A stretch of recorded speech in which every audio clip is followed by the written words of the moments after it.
The French Prime Minister Sébastien Lecornu has survived the two no-confidence votes on Thursday. The motions had been brought by the hard left and the far right, which want new elections. Mr Lecornu's postponement of controversial pension reform secured him enough support from the centre-left. He had recently been rehired by President Macron to find a compromise in the divided Assembly after handing his notice in following the collapse of his previous government. Are you following all of this? Well, someone who is, thankfully, is our reporter Pierre-Antoine Denis, who is here to talk us through the latest developments. Now, this was expected that he would survive this, but what does the result tell us? Well, it tells us that he is very much on a yellow card situation here. He's very much in trouble because the kingmakers here is the Socialist Party. As you said, this pension reform being suspended until the next election buys him time, buys him the possibility to debate his budget that is very controversial. And the only reason why he is the Prime Minister, the old/new Prime Minister, is because no one in France wanted to take on board the budget that is put together.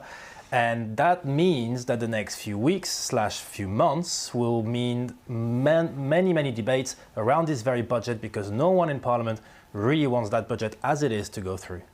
A lot of horse trading, a lot of concessions are going to be required then. What are the main points of contention? You've mentioned pension reform, of course.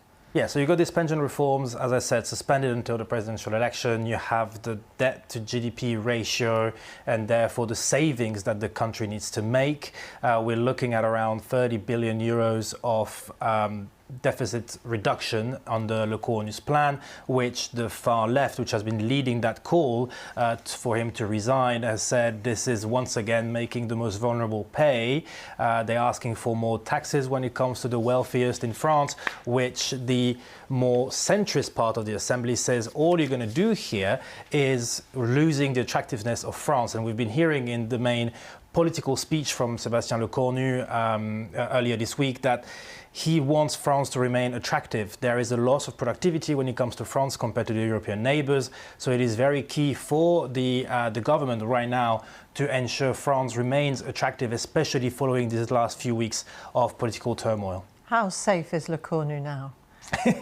He is relatively safe, let's say. I think he might see the end of the year. I've been texting a few MPs in the last few hours, and they told me, look, this was probably the last chance for us to actually get the Assembly reshaped. These were MPs on Marine Le Pen's camp or familiar or friendly to her cause. Now on the Macron's loyalists, they argue that it is a